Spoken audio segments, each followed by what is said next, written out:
We calculated the value of the closing stock, and remember, this is something that's going to be in every paper, because they are also testing if you can do the FIFO weighted average and so forth.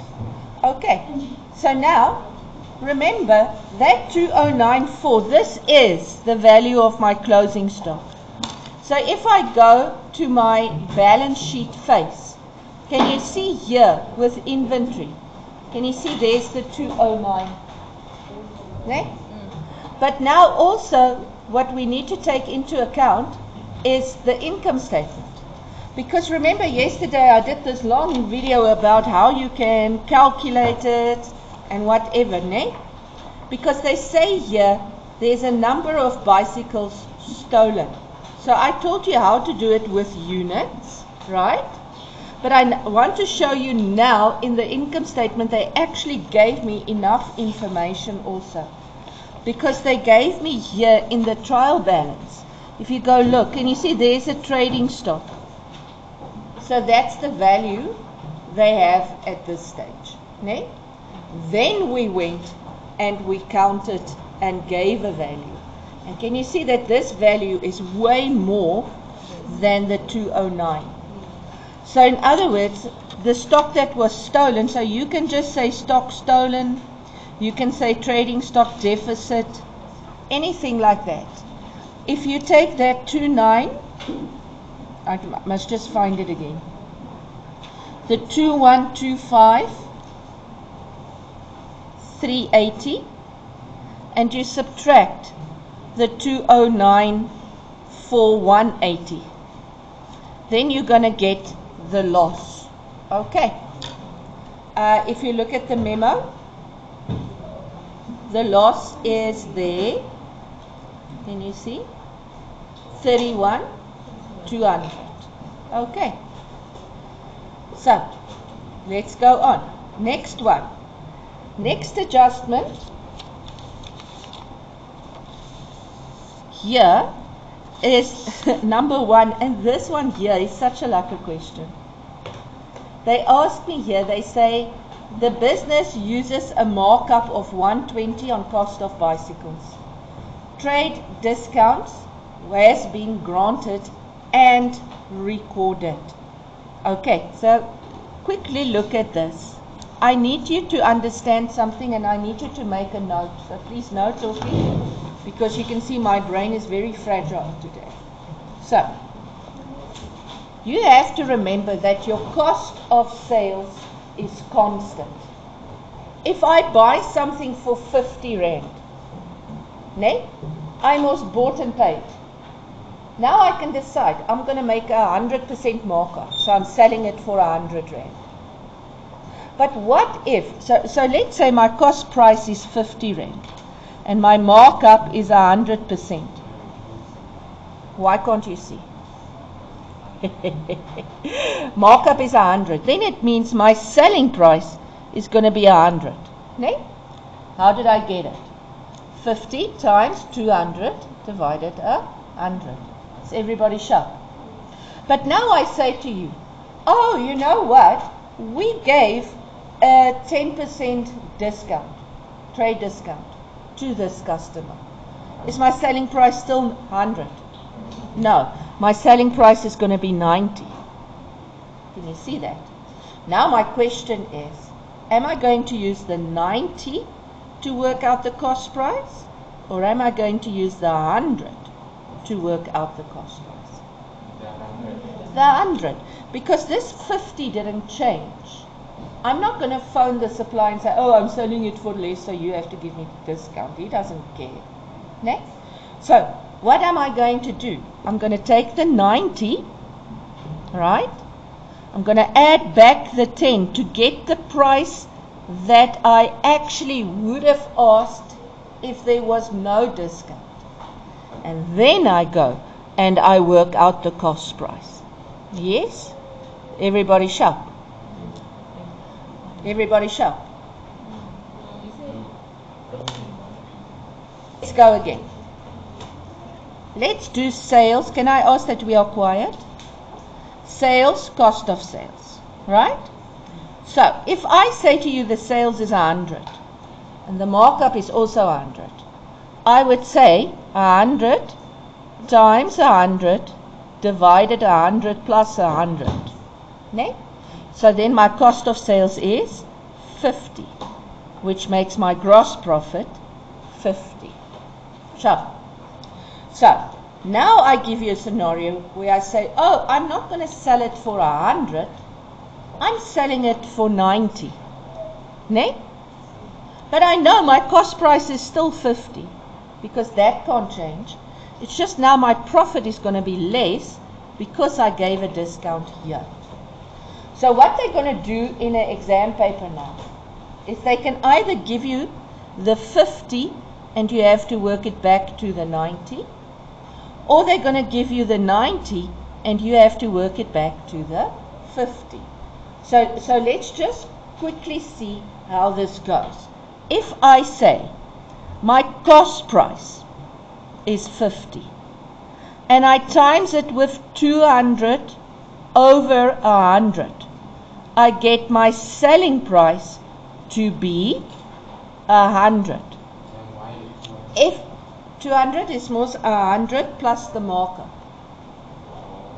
Remember, cost price is always 100. In this case, the markup is also 100, which means the selling price is 200. Are you sure? Everybody happy? Okay, so now my selling price is 100. So I minus the discount to see my selling price to be 90. Can you see if they work it the other way around? You're going to reverse. So if they give you the 90, they give you the 90. That 90 is after the discount. What is it that you're going to do first? Now I'm going to reverse. What am I going to do first? I'm going to add the 100, the 10, so that I have the 100. Because I want the full price before I can work out the cost price. Okay? And now I just work out the cost price, normal, and it gives me 50. You guys see it? So always remember, it's the cost price times the calculation of the markup gives me the selling price before discount, less discount gives me the selling price after the discount, right? If they give you the selling price after the discount, you're going to add back the discount. Then you get the selling price as if there was no discount. And you times that with the markup, and you'll get the cost of sales. They love asking this situation. So let's see how it works here. If I look at this one, they say the business uses a markup of 120. Trade discounts totaling 336 have been granted and recorded. So in other words, they give me the discount. And if I look here, can you see they give me the sales? But this is the sales after the discount. So let's go on with this. So now they give me the sales price after the discount. So what am I going to do? I'm going to take this sales price, the 21017,200. I'm going to add back the discount, you see, so that I can get the sales as if there were no discount. Plus the 336, and that gives me 213,53200. And now I can calculate my cost of sales. They say the markup is 120, so I'm going to divide by 220. So that gives me the cost price of how much? Okay, don't 1 million me. 1, 2, 3, 4.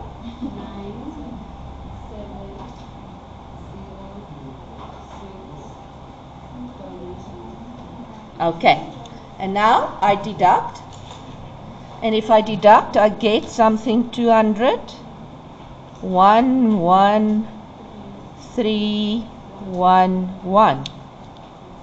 Okay, and this will be a bagel because you subtracted. So now, we've done number one. Please guys, make sure you understand this concept because it's been in every paper. Okay. Then we have done this one. How do I know I've done it? Because they asked me the calculation here at the top, and I know I had an income statement and a balance sheet, so I then immediately went and transferred all that information there. Everybody shut. Next one. Commission is owed, so I know my commission income is going to add 41. And because it's an accrued income, I know I go to the balance sheet face and it's going to go to receivables. Do you see it there? I see it there. 41. You see?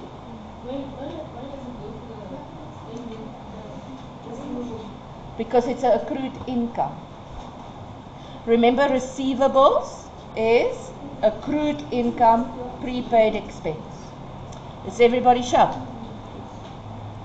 Okay, let's go on. Next one, fee income includes. Can you see this is income in advance? In advance, I'm going to minus. So what is this? Fee income is going to minus with 47, but why do they give me this calculation here? 303,000. This is commission, fee income. But they do give me it's 303. Yeah, that's why I'm asking, why did they give the note? Because they gave me this for oh, can you see why? Because February is already part of my year. I only need to calculate March. Can you see this is a creative way of testing that you understand the 10% principle. It's exactly the same thing now.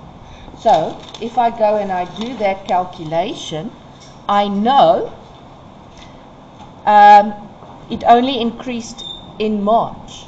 So I know that 47 is February, which is 100%, and it's March, which is now 105%. Is everybody sharp with that? Okay, so now I say 47,150.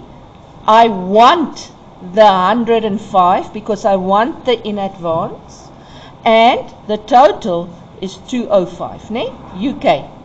You see UK? So this gives me in advance is how much? 24,100. 24,150. So I'm going to subtract 24,150. And income received in advance is a what? A receivable or a payable? A payable. Remember, always remember, it works like this, receivables and payables. You have an accrued in both, and you have a future in both. So the accrued is easy. It's an accrued income and expense, which makes sense. It goes with the receivables and the payables. But now I'm not going to have an income with receivables again. I'm going to have the expense one. Oh, so the future is the prepaid expense. And here the future is the income in advance. You guys must know it by now, ne? So, if I go to the balance sheet, I'm going to look at payables, and I see there 24,150, and it's a principal mark because the marker has to refer back to your income statement amount. Okay. I just want to show you in the income statement. If I look there, can you see commission income? 1 mark plus 41, 1 mark. It's only 2 accuracy marks. Okay? And it's important to remember they mark it with the sign. So if you say minus 41, you'll get nothing for that 41. Okay. Now, fee income, can you see? They did different methods. I personally think this is the easiest method, the one that we've just done, because it's the same as the 10% one. Okay. And can you see it has to be a minus, 2 marks, bagel, if you remember to minus, if the 24 is wrong, but you minused, you still get a principal. Okay. Everybody with me? Next one. So we've done, and we're done, and we're done. Boothly Limited rents. So this is my rent income or expense. We are so used to income. Let's make sure. Who is Boothly? That's us. We are Boothly. So we are renting from, so this is a rent expense. Does anything change? Yes, something changes. It's just not an income, it's now under expenses. But all the other principles are exactly the same. So now they say, we rent 150 from Prime Storage at 330 square meter on the 1st of May, from the 1st of May. Okay, what is our year? Our year ends 23 Feb 2023. Okay, so if I read this, let's just quickly look at what information they gave me. They gave me the total rent. Ne? Did they? No, they did not give me the total rent. So can it be the normal adjustment that I always do, where I say the total plus the accrued or minus the prepaid? Can I do it that way? No, I can't, because I don't have the total. So now it means I need to work out the real expense in a different way. Okay? So the first thing I want to see here is I rented it from 1st of May till 23 Feb. So what does that tell me? 1st of May till 28 Feb, not 23 Feb, 28 Feb, sorry. Is that where you got the 23? I was like, yes, of course. 22 goes to 23. Sorry. Okay, so that gives me May, June, July, August, September, October, November, December, January, February. 10 months. We rented 10 months. Now I go look. They say, he rents 150 at 330 a square. Okay. The company increased the space by 25 square meters 1st of November.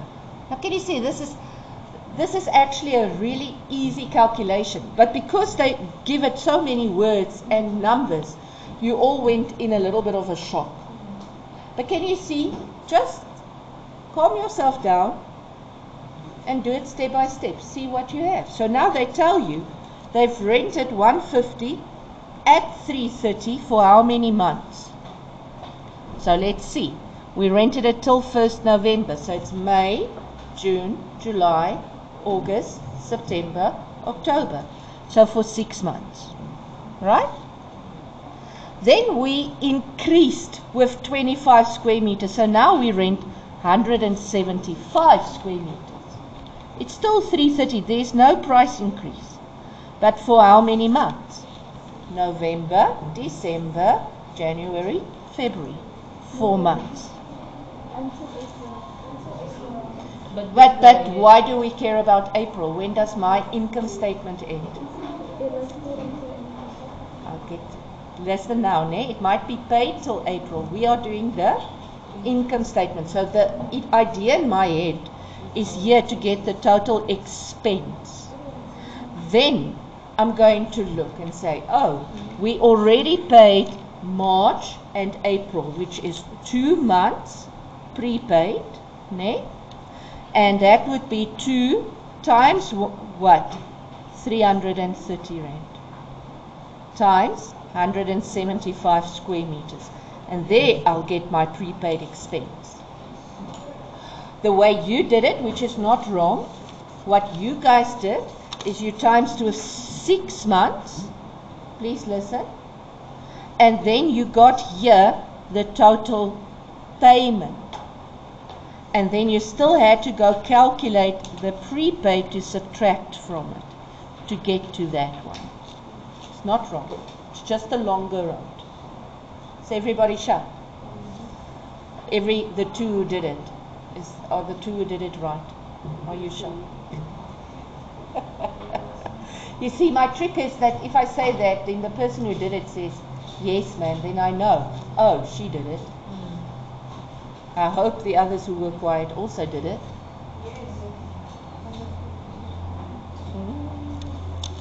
I see a weekend of revision for you guys. In the future, I see how you are going to redo this tomorrow. I know, and I want you to listen to it and be reminded. Ne? So, I know I'm on YouTube. I want the people out there to hear how I struggle for you to do your homework. Yes. Wow. So in other words, what do I have here? Rent expense. And the rent expense is going to be that total. So let's go to the memo. Oh, what did I do? If I go to the memo, rent expense, can you see?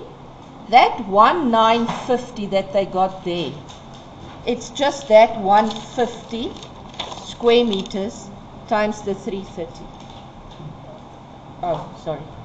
It's just that 150 square meters times the 330 gives me that 1950. Okay? And I cannot hear. If I say 150 times 330, it's going to give me 49,500. So you can either have 49,500 times 6, or if you have said 150 times 6, it gives me 900 times 330. Or you could have said 330 times 6, which gives me 1980 times 150.